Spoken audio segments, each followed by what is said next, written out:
Passionate, outspoken, insightful. Ariva Martin is an award-winning civil rights attorney, best-selling author, legal commentator, and America's advocate. Live from Los Angeles, this is the Special Report. Good morning and welcome to our viewers in the U.S. and around the world. To kick off this morning's broadcast, do me a favor. Please share the show with your online friends or start a viewing party. And remember, post a comment or question. Your voice matters and I want to hear from you. In the wake of George Floyd's murder, a bright light is being shown on deep inequities in the United States that go far beyond systemic racism in policing. Pulitzer Prize-winning journalist Nicole Harris-Jones wrote an expose for the New York Times Magazine on June 30th entitled, "What is Old?" In this thorough and compelling piece, she makes the case for reparations by stating, if true justice and equality are ever to be achieved in the United States, the country must finally take seriously what it owes to Black Americans. Ms. Jones goes on to say 250 years of slavery and 100 years of legalized segregation robbed Black Americans of the ability to accumulate wealth. This racial wealth gap, according to Ms. Jones, cannot be closed without transferring wealth to the people who have the gap. Cash payments would help repair the damage.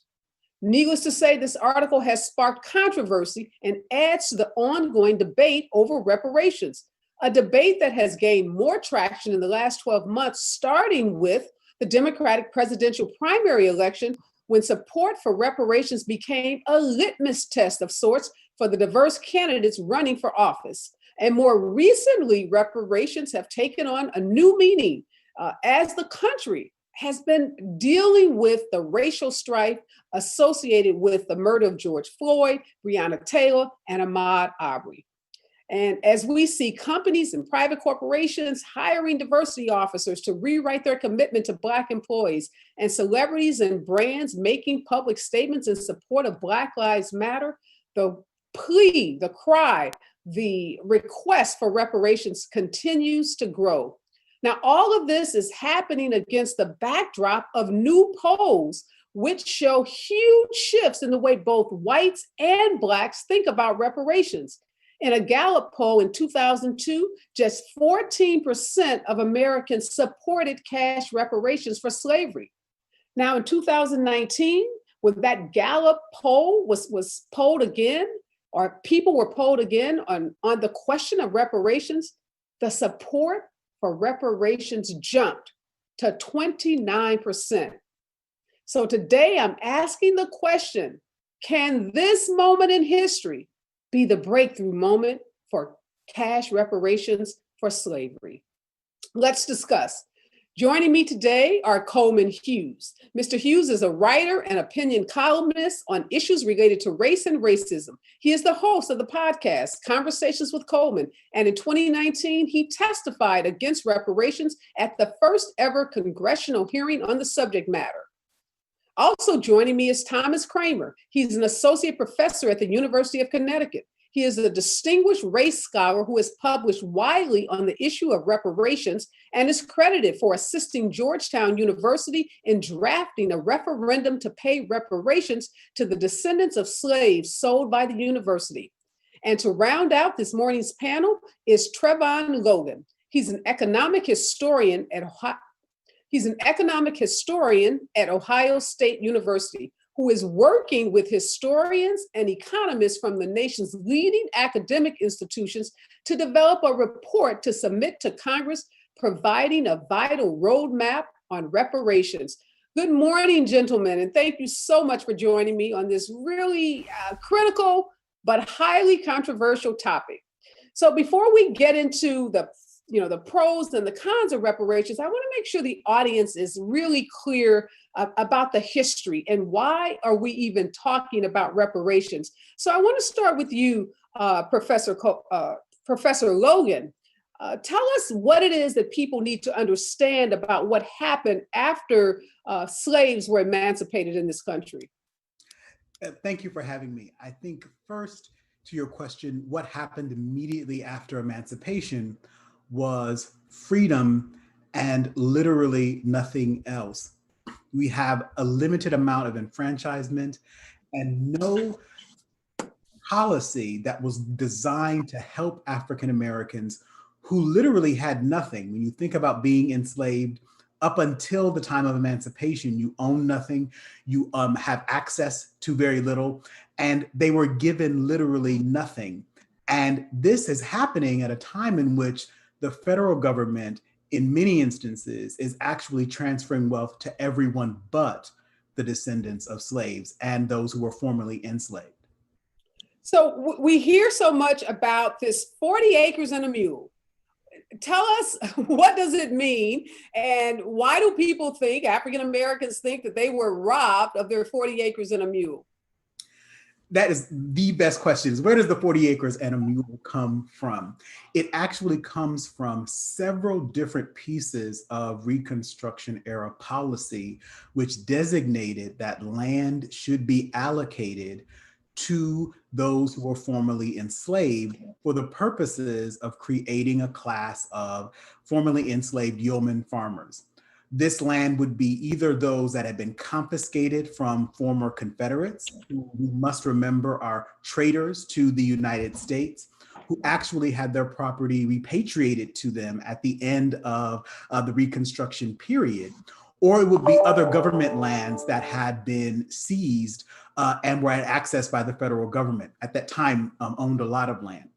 And so this was a process of trying to start, or at least establish, the beginnings of economic independence for those who were formerly enslaved. And so the 40 acres and a mule is literally quoted in several different documents, even in the founding of the Freedmen's Bureau, as a specific type of policy that would help African Americans to gain economic independence.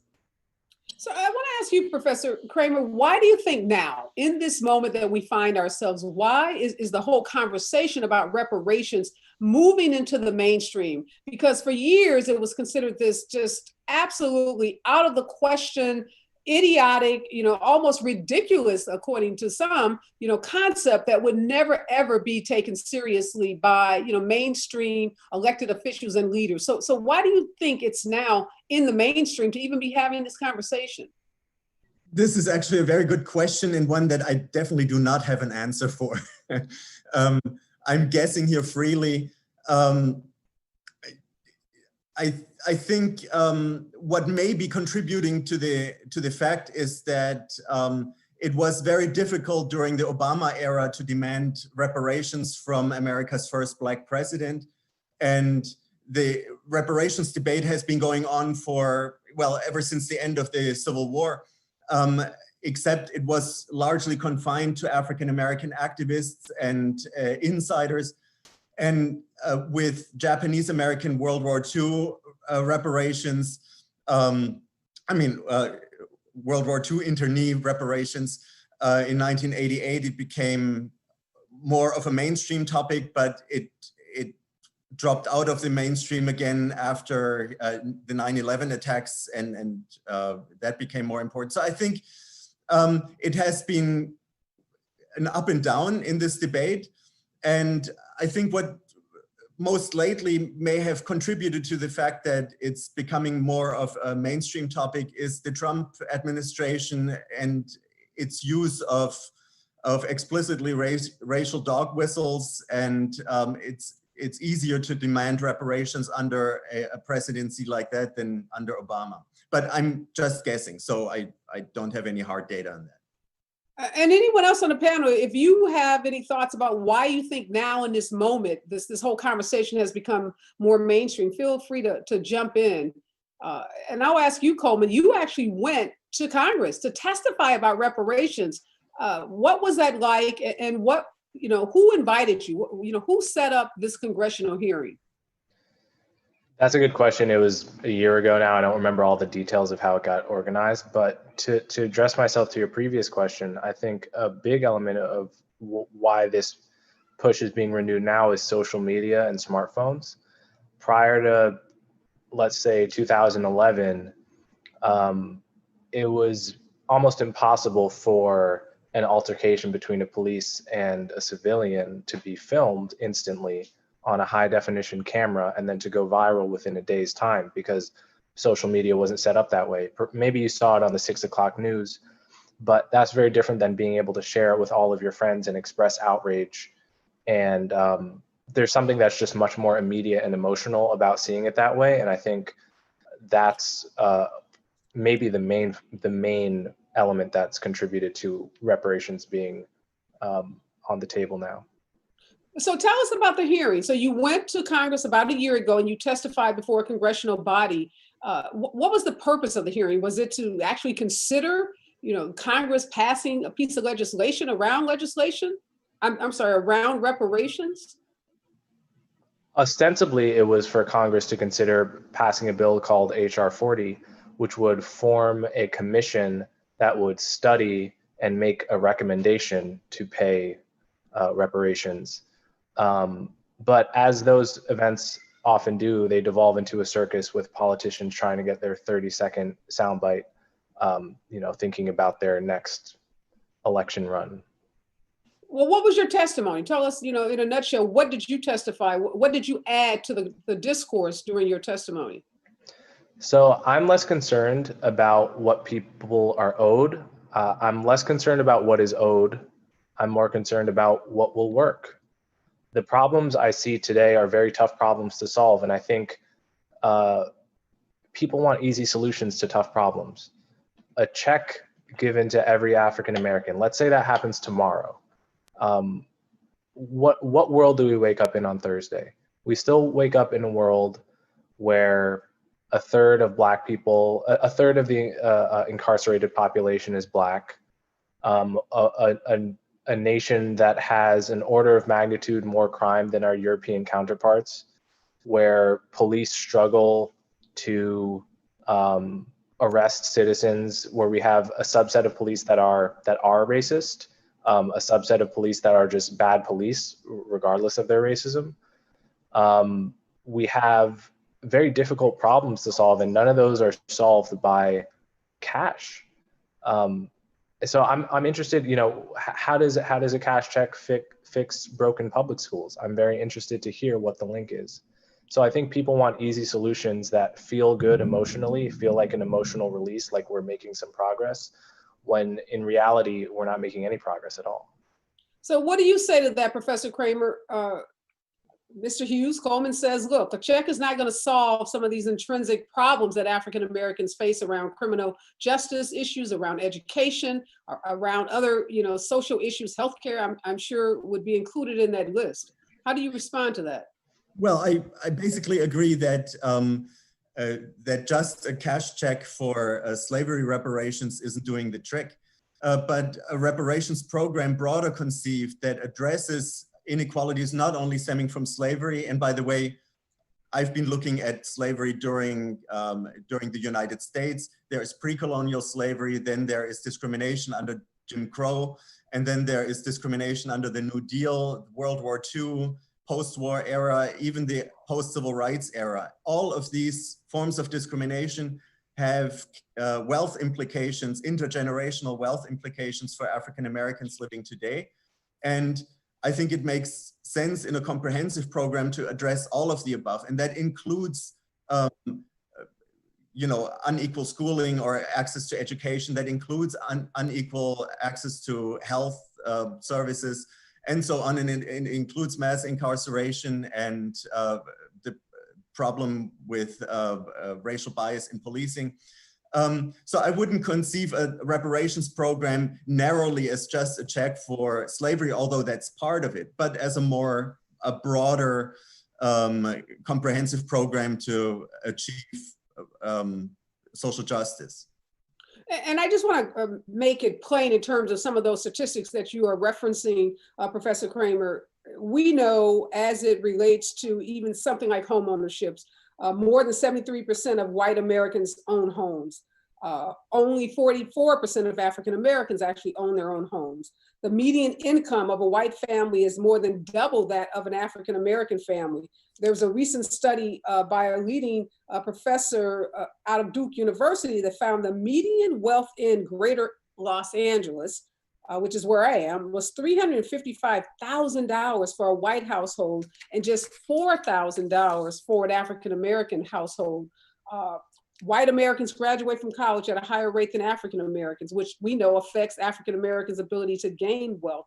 And we know college education means you're going to earn more and you're going to accumulate more wealth.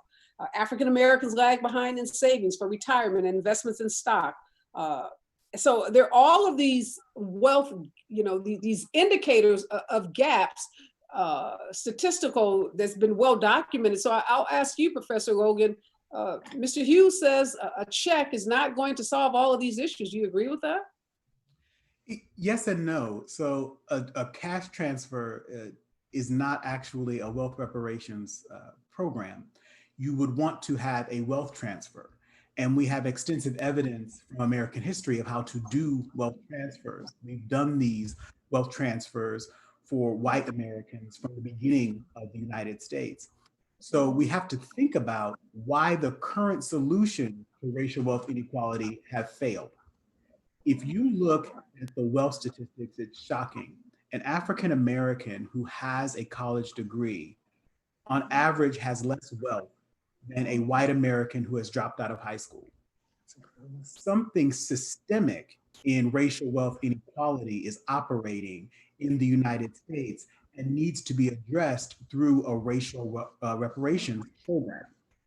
Can you give some examples? You mentioned that there are examples of transfers of wealth in this country that involve white Americans. Can you give some examples of that? Oh, there are so many. Let's walk down the road. That's time. Go ahead. We have time. People wealth in the past. If you were living in Georgia at the time in which they were signing treaties with the Native American tribes, you literally could, if you were a white man and eligible to vote, enter into the land lottery, where you were literally by lottery given plots of land, some of which turns out, of course, to be literally almost like gold because you could plant cotton on that land 10 or 15 years later. There's a Northwest Ordinance, which once again is selling land below market value, Homestead Acts, the Southern Homestead Act. There are literally any number of large wealth transfers or wealth subsidies, even if you think about programs like the GI Bill, which once again, although it was racially neutral, had lower take-up because of systemic racism by African-American veterans. So all of these are transfers and subsidy programs that were financed federally that established and helped to reinforce the racial wealth gap that we see today. So what do you say to the people and the body of people that have said, for many, many years and decades, that this is a bad idea? And here are some of the examples that they cite. They say, 155 years since slavery was abolished, decades since there have been any former slaves that are living, and that there are few Americans, particularly African Americans, who are descendants of slaves. So how are we even going to identify who would be eligible for this wealth transfer or cash payment, or however we decided that this reparation would be structured? What do you say to that argument? I'll start with the last argument that you made about the genealogy argument of how can we find the descendants of American slaves. The genealogy requirement is actually pretty easy to satisfy. There's been some great work that I've been involved with Dr. Sandy Darity at Duke University and Kirsten Mullen, who have laid out the genealogy requirements. And if you speak to African-American genealogists, you actually would be able to come up with very straightforward measures of knowing who is a descendant of someone who was enslaved in the United States. And so that is the descendancy, the sort of genealogy requirement. Then the second requirement on top of that is someone has to have been one who has racially identified as an African American for at least a decade before the reparations program actually is enacted. And so there is another requirement that contemporaneously you have self-identified as being someone who would be of the racial group who would be a descendant of someone who was enslaved. So those problems, that sort of practical logistic problem, is actually easily solved. The second issue that you mentioned about these programs is it was so long ago. Just because it's so long ago does not mean that the debt is not paid, that the debt is not owed and that the debt should not be paid. If you think about being deceased today and having assets in your bank account, the bank does not dispose of them because you have died, it sits there. So the same way that our assets don't necessarily dissolve when something is over, nor do these sorts of societal debts dissolve. There has not been any instance that I can find in the Reconstruction and post-Reconstruction era where people just literally take the debt and sort of want to swipe it away. They acknowledge that there is something owed to those who were enslaved and to their descendants. The very first people who recognized this were those who were formerly enslaved themselves, who first pushed the case for reparations. So this is not something that was not acknowledged at the time. It was simply stamped out and politically blocked at the time. And that does not mean that the case is not legitimate, and it doesn't mean that the debt is not owed. So you mentioned Professor Darity, and I know that Professor Darity has come under attack by some who say that he has aligned himself with a group that would try to distinguish between those descendants of slavery versus those Black Americans now who immigrated to America, say in the 60s or the 70s. Do you agree that there should be some distinction between those groups, and that those immigrants who came here, not descendants of slaves, who came here voluntarily, should be in the same pool as the descendants of slaves? This is a very controversial part of a reparations program, and it depends on how the reparations program is defined. If it is about reparations for enslavement, Jim Crow, and subsequent racial discrimination, then the class of those who qualify would be those who are the descendants of those who were enslaved. And so there would be this genealogical requirement. If it is only about addressing racial inequality today, then it will be a different group who would qualify. But in terms of reparations, the argument has always had its seed in reparations for enslavement and subsequent discrimination. So it does require that sort of genealogical argument. Now, aside from that, there is the argument that those who have immigrated to the United States have of their own volition chosen to come to this country with its known racial hierarchy and racially discriminatory culture, whereas those who are the descendants of the enslaved via the process of enslavement did not choose so. So I'll ask you, Coleman, having listened to Professor Logan talk about, and Cramer talk about, this is not just about a cash payment, it's about the transfer of wealth. And there are historical examples where this country has made those kinds of transfers. Does that allay any concerns that you have that this is really just about a one-time payment?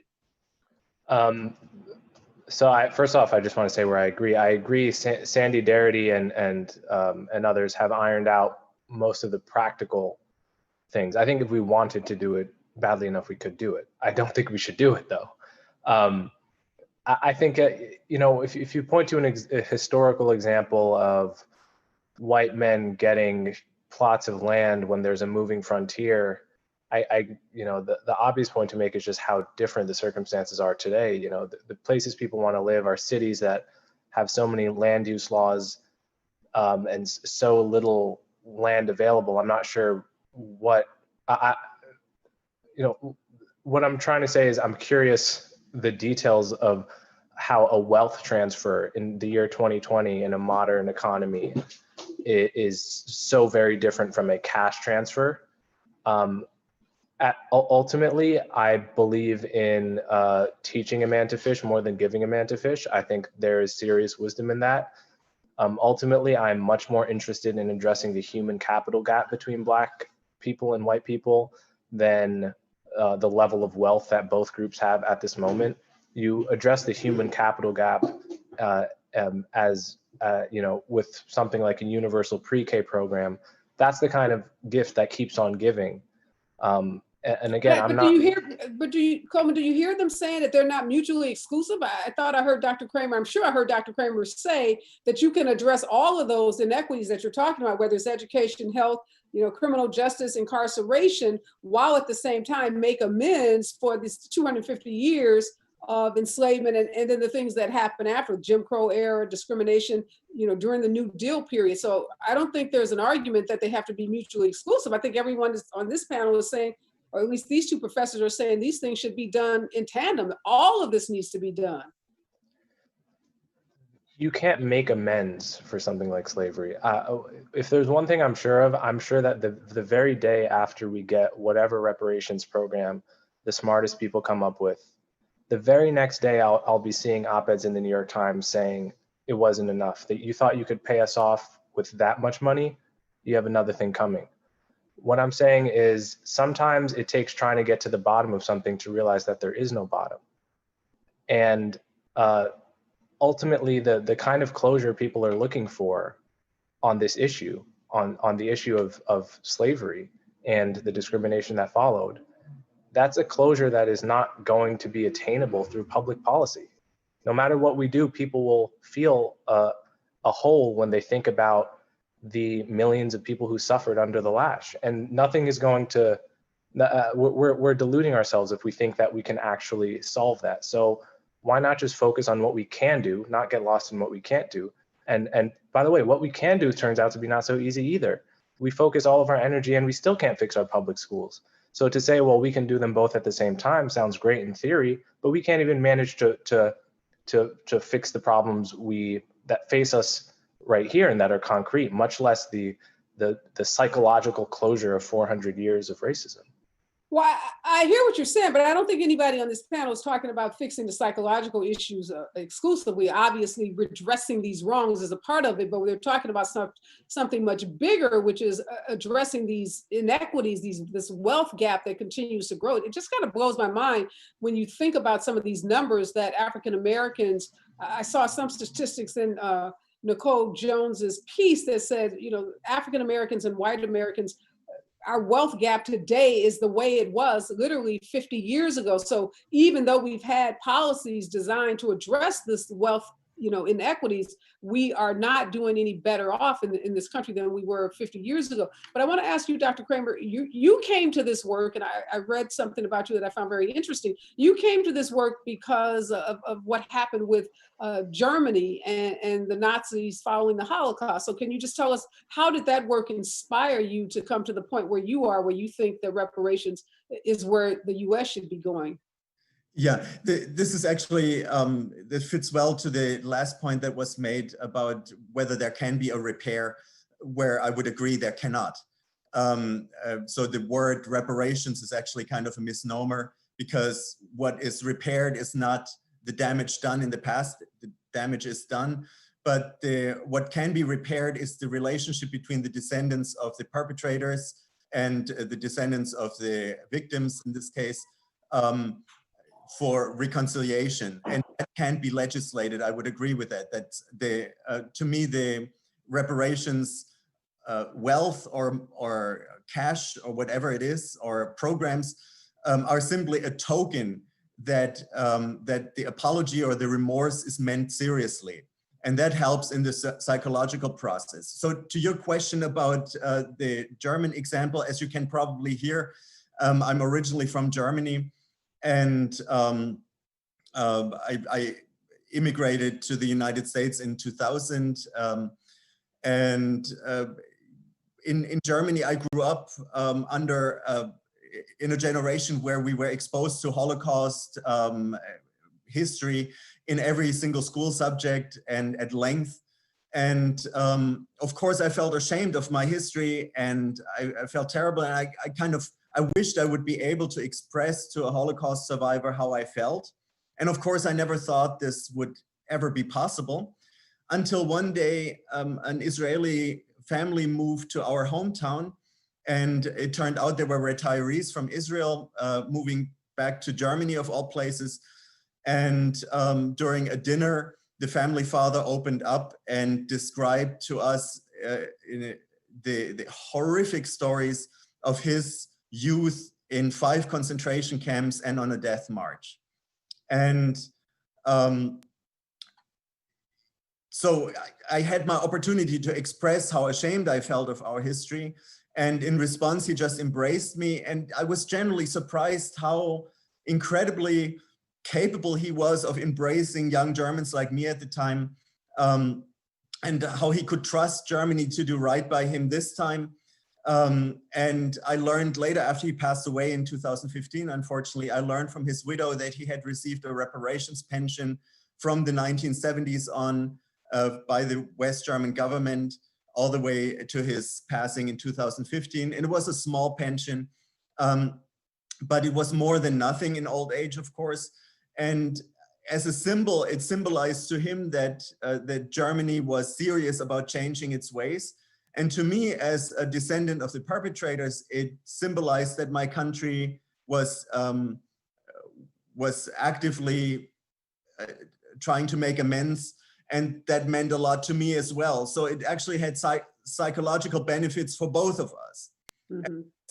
That's the reason, my motivation, why I'm interested in the question of historical injustices and how to make amends, if that's possible at all. And so I took that example when I became a scholar here in the United States and was interested in race relations.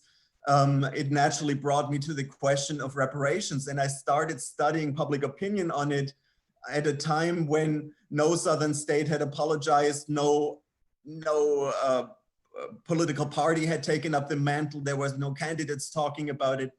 And I was simply looking for a topic where there was no elite opinion leadership, but that was race related. And so I became interested in the topic of reparations. And later I was interested just what amount are we talking about? If we're only talking about slavery, what would that amount to? And that's what my research then became. And I'll ask you this, Dr. Logan, you're an economic professor or historian, but also an economist. And one of the points that Coleman raises, which we hear echoed many times over, is that this is too expensive. There are more important things that we should be focused on in this country in terms of policies like childcare, like pre-K, some of those other programs that Coleman mentions. And there are some that say, look, this country has been throwing money at African Americans in terms of preferential programs, racial preferences, all kinds of programs that have been directed at African Americans. So when is enough enough, and how much is this going to cost? What would you say to those arguments and those people that would say we've already thrown money at African Americans and there's never enough? I think to the argument that we've thrown money at African Americans is not true. If they've thrown it, they threw it around us, but they haven't thrown it at us and given it to us. Or they've thrown it and it got lost in the wind and it went to someone else. So we didn't get it if they were throwing money at African Americans.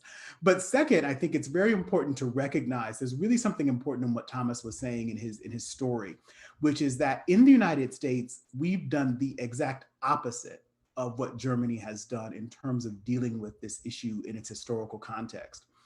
Rather than thinking about what happened and the horror that was visited upon the enslaved, we have actually celebrated, honored, and nearly deified those who left the United States to establish a slaveocracy. We have memorialized them, we have honored them, and we continue to honor them to this day. So we really have not dealt with the history of what that means.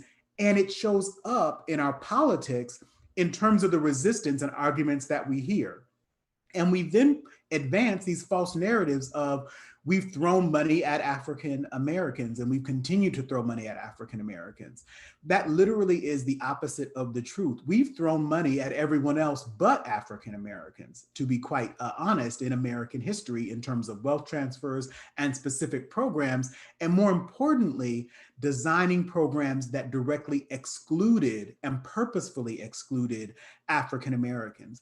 Even race-neutral programs were actually racially disparate. If you were a veteran, a Black veteran of the Civil War fighting for your own freedom, you received on average a lower pension than a white with the same disability.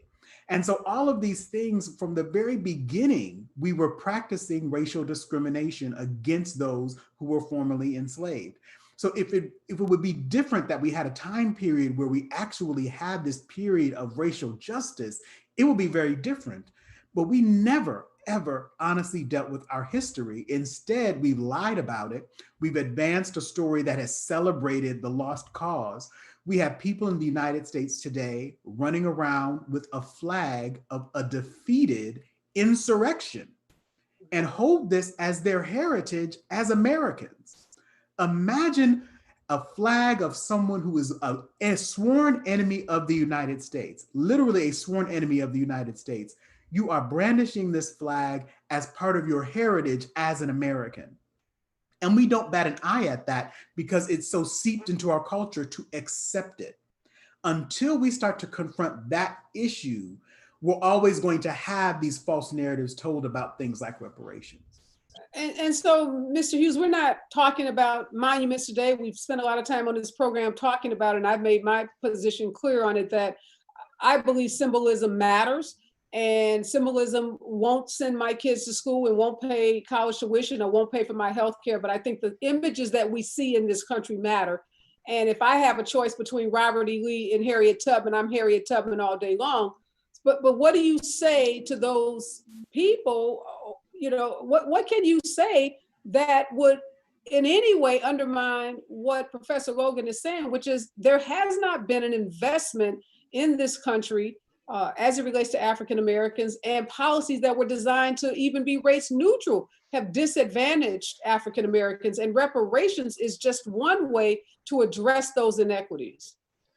Okay, so I think there's a little bit of revisionist history going on. For starters, I agree. I'll take Harriet Tubman over any Confederate statue any day personally.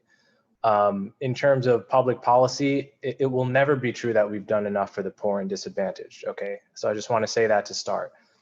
But if we talk about what the US has tried to do for African Americans, I think it would be irresponsible to not mention the Great Society and the War on Poverty as massive efforts totaling in the billions of dollars.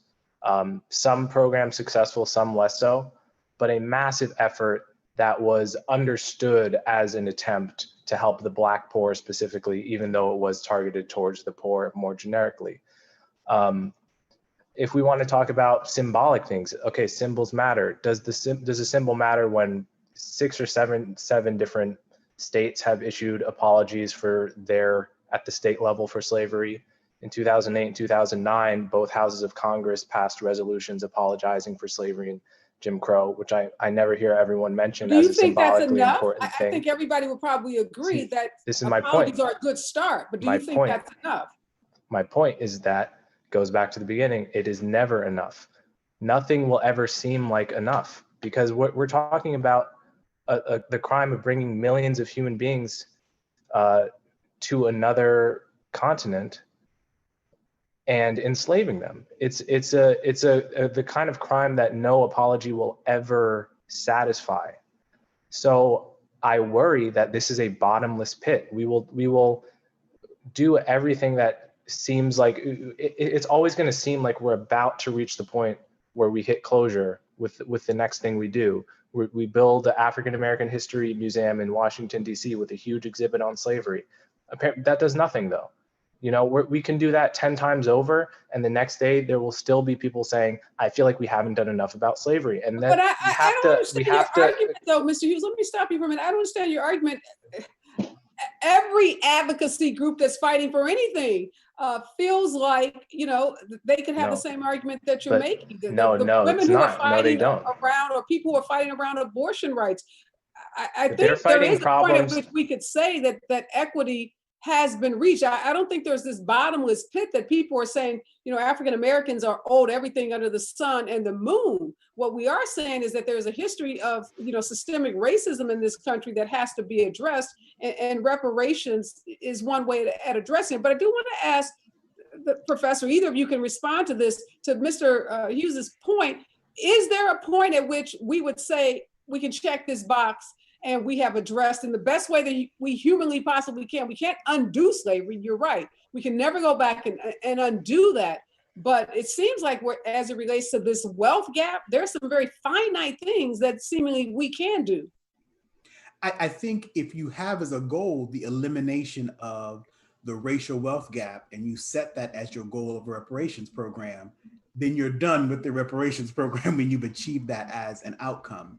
I did want to take a moment, though, to talk about something that Coleman mentioned about the war on poverty when he talks about this investment in trying to eliminate poverty in that program, which is that we forget that Southern states, in particular Southern senators and congressmen, did not want war on poverty funds in their state because they had to be administered on a race-neutral basis. That program had to be federally administered to circumvent the entrenched racial discrimination in trying to eliminate poverty. So even in the things that we attempt to want to celebrate, that we're trying to improve the material living conditions of African Americans, we are still back and confronting our history of an uneven and uneasy marriage to the Confederacy. I do want to ask, though, Mr. Hughes raises a point about what amount is enough. So let me ask you this, Professor Cramer, and if we set the goal, not trying to undo every wrong that was ever done to the men and women who were enslaved in this country, but if the goal is to eliminate the wealth gap, let's make it a very finite, identifiable goal. How much is that going to cost? Well, I think the wealth gap can be eliminated. What is the wealth gap? Latest numbers, I think with $300,000 or $400,000 per recipient, it would probably be washed out, but that's not necessarily the point I wanted to make. I would like to say that I think it's a false premise to assume that reparations should lead to us no more talking about it. I think it's exactly the other way around. Reparations is the first step to keep talking about slavery, keep it in the memory, never forget. And in Germany, that's the case too. Our goal is to never forget and to memorialize the situation, to have documentaries about it, to talk about it in every high school subject, and to keep the memory alive. So reparations there in 1952 were simply the starting signal that we as Germans began to acknowledge the historical injustice and reached out to Israel and came to an agreement. Psychologically, that worked very well. So Israel and Germany are friendly countries today that would have been unimaginable in 1952. But beyond that, in Germany, the goal was never to come to a point where we don't have to talk about it anymore. The understanding is we'll have to talk about this in perpetuity and talk about it honestly and talk about it in depth. Yeah, I read an article where Professor Darity out of Duke University talked about the money that was allocated after COVID-19, the economic relief money, the $2 trillion, $3 trillion that was allocated as that being an example of how reparations might work. Help us, Professor Logan, understand as an economist, is that the way we should be thinking about this, addressing this wealth gap? That's one way of thinking about it. I think it's really interesting in our political discussions in general when we bring up how much something costs. So there are many things that have high price tags that we do in terms of tax policy, et cetera. And sometimes we ask about how much it is and sometimes we don't. We have had large transfers, for example, to corporate interest, and we very rarely talk about how we pay for it. When we give billions of dollars away in tax giveaways, because we always think that there's something coming on the other end of that. So we do have the resources to make this sort of thing happen without inflationary pressure. I think anyone who wants to seriously think about a reparations program has to think about the macroeconomic implications of a large infusion or transfer of wealth into the macroeconomy, and that would lead to inflationary pressure. There are ways to do that. Thinking about, for example, using monetary policy as a way to alleviate some of those concerns. And so people thinking about more sophisticated and nuanced ways of actually having a reparations program have been thinking and giving some attention to these issues. Let me ask you this, Coleman, what are your thoughts? There's this debate that's happening in the Democratic Party about this conversation about reparations. Some people think that this is, by its very nature, divisive conversation to be having, that we shouldn't be having this conversation leading up to, this presidential election that is somehow going to be harmful to Joe Biden's candidacy. What do you make of those arguments, and where do you fall as it relates to those arguments? Well, before I say that, I just want to address, I wasn't saying the point of reparations is to not talk about it. I never said that, and I don't think that. But to address this question, yeah, I mean, listen, if I were hired as a consultant to see how can Biden win, and obviously I would say don't push reparations. I think it's horrible for swing voters. If you want to talk just about the pragmatics of it, I think that's very hard to deny. Are you encouraged at all, though, by that Gallup poll that says that now there's been pretty much a seismic shift in the way people think about race? A huge number of people in this country following the murder of George Floyd believe finally for the first time that race is a big problem. They believe that there's racism in policing. And that Gallup poll number now says 29% of Americans support some form of reparations. That's a third of the country. That's not a fringe number. Right, a third that's already voting for Democrats if they are voting at all. I'm just saying, if you were to hire me as a consultant and say, how do we win? No BS. We're talking about swing voters. We're talking about 70,000 voters in a couple states like Pennsylvania, Ohio, and Florida. They're not in that 29% that has a newly renewed passion about Black Lives Matter. So if you're talking pure, I'm not saying you should think purely pragmatically. I'm just saying if you are, reparations is a horrible. Yeah, I don't know if the numbers bear that out when you say they're not swing voters who are thinking about or are supporting Black Lives Matter. What we've seen is Black Lives Matter is like the biggest social movement, like in the history of all times, and we're seeing such a diversity of people that have joined that movement from every corner of this country, including in small towns. In some of these swing states. But I'll ask you, Professor Logan, what do you make of, in some ways, the conversation of reparations became a litmus test during the early days of the Democratic primary. We saw Senator Kamala Harris, Senator Elizabeth Warren expressing support for it, Julian Castro, and now even Nancy Pelosi coming out expressing support. So again, what was once considered to be a very fringe concept on the far left has moved, in mainstream Democratic politics. I think it's very interesting, and I have been someone who has looked at this literature for now decades, and so it was more than 15 years ago I saw the first paper that talked about reparations, and if you would have told me that would make a major issue in a political party's presidential primary, I would have laughed you right in your face. I would have thought it was the most shocking thing that I had heard. I think it's also important not to paint this as something that is inherently radical, because the most progressive Democratic presidential candidate that I believe, in Bernie Sanders, was not on board with a reparations program. And so we have some really interesting ways in which we might want to think about casting a reparations program as something that is radical, when some of the most progressive elements in the Democratic Party were not on board with reparations program. Yeah, you're right. That was not one of the party platforms, one of the policy platforms that Senator Sanders embraced.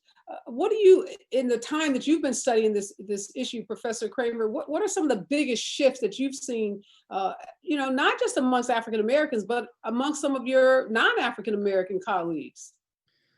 Well, I mean, I wanted to say something about the idea whether it's a radical left idea, and I agree with Trevon that it's not, because it was Charles Krauthammer, conservative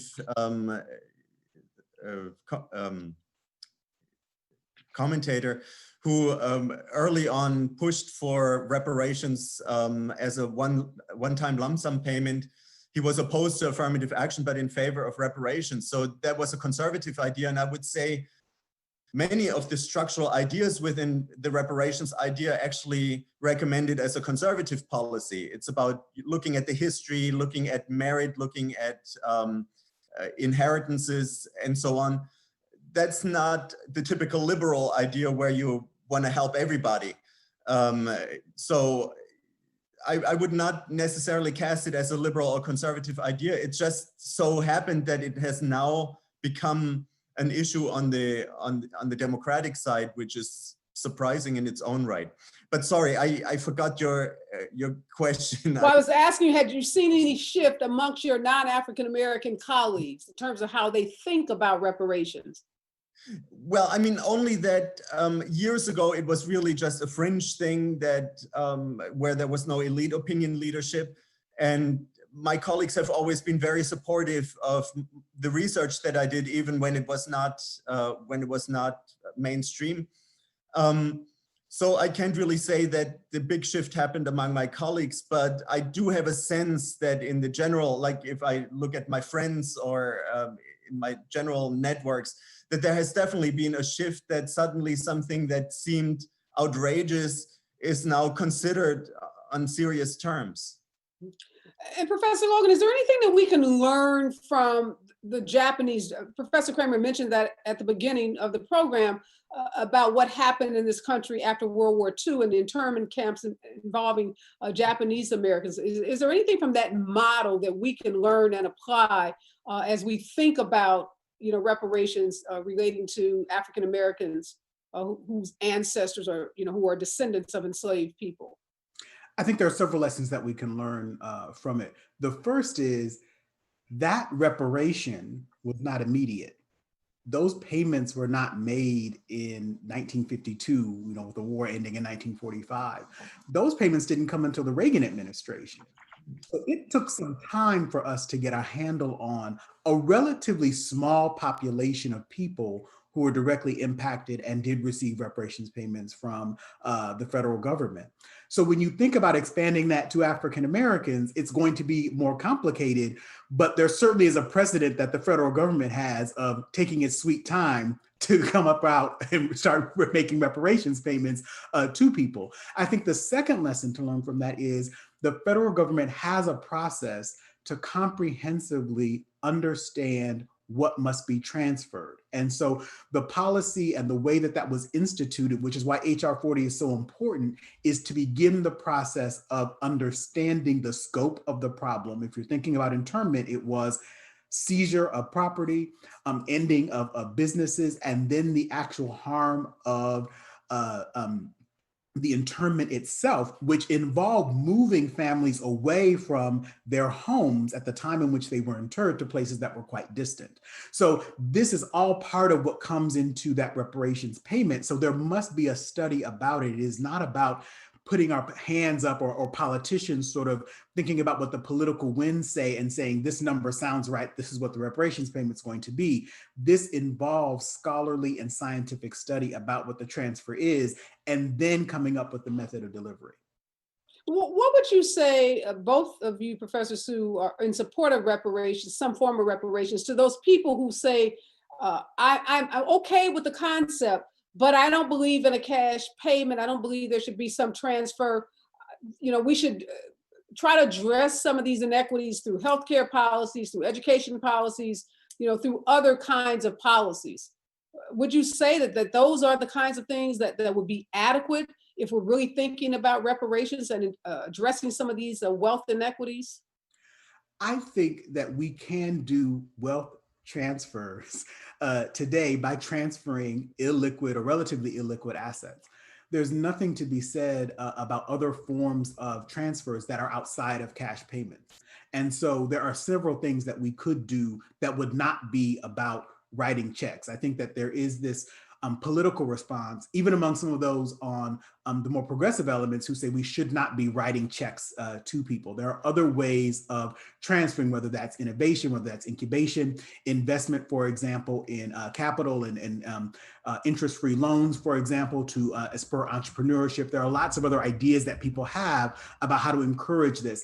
And in addition to the things that you mentioned, healthcare policy, educational policy, et cetera, are things that could happen.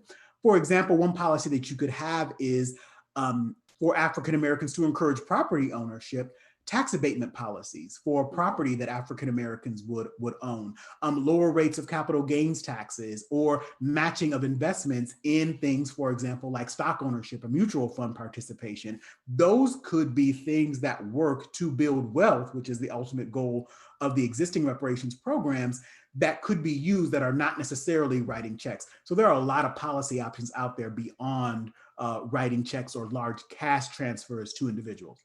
I'll ask you, Coleman, we're about to run out of time, but before we do, hearing what Professor Logan has said about other options outside of a cash payment or cash check, would those, matching investments in businesses, tax abatement, would those kinds of things, tax credits, would those kinds of things, for you be acceptable if that was the direction that reparations and policy around reparations were moving?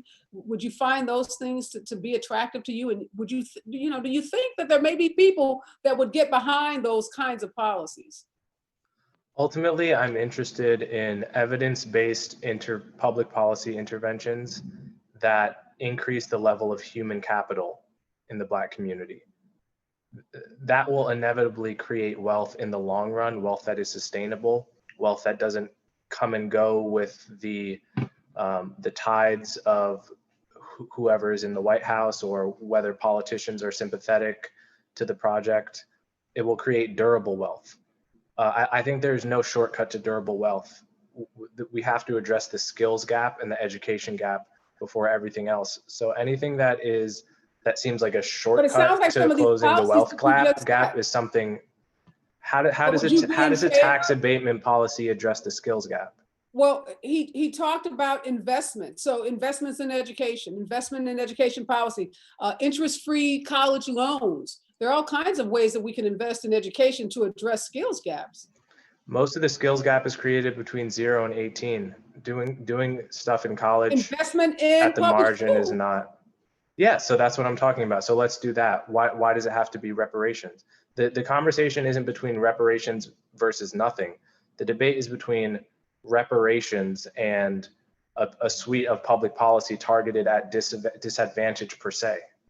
Itself. I don't know if I agree with you on that. There is a whole debate around should we pay reparations, and there's a debate about what that reparation policy should look like. There are people, and a growing number of scholars and politicians and foundation leaders who are saying that it is time for a reckoning in this country around slavery, and a part of that reckoning, particularly that's been highlighted over the last 30, 60 days, involves reparations.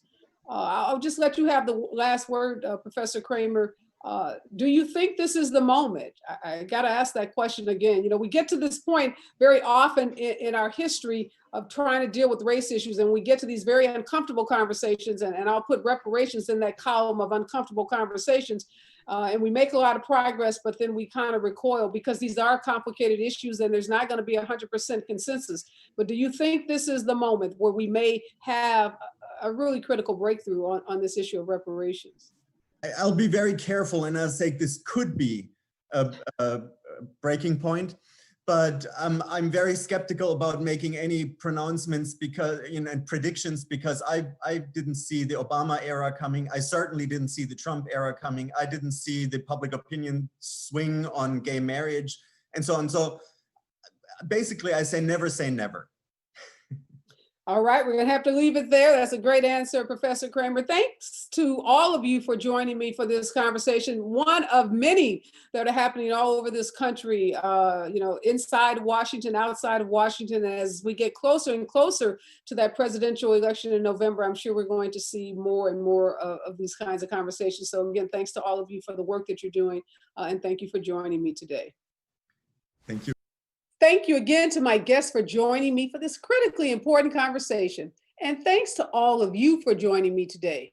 Thanks to our sponsor, Special Needs Network, and my production team. Please continue to follow me at Ariva Martin and our sponsor at Special Needs Network. Before I get out of here, though, some words to live by. In the weeks following George Floyd's plea for his life under the knee of a Minneapolis police officer, an embodiment of the violent oppression Black Americans have endured for centuries, supporters of reparations for slavery are newly hopeful that the politics are beginning to change. The pandemic, its disproportionate impact on African Americans, widespread protest over police brutality, all of which have taken an unequal toll on African Americans, are helping to make the case for reparations. It's time to reject the false narrative of the Mitch McConnells of the world and to acknowledge not just the credits, but the debits of this nation. In the words of Ta-Nehisi Coates, if Thomas Jefferson matters, so does Sally Hemings. If D-Day matters, so does Black Wall Street. And if Valley Forge matters, so does Fort Pillow. The matter of reparations is one of making amends and direct redress for these and centuries of discriminatory policies that have denied African Americans equal opportunities and access. So if you ask me, what do I think about reparations? I say I'm all in. I rest my case. Be safe out there, and remember, we are all in this together.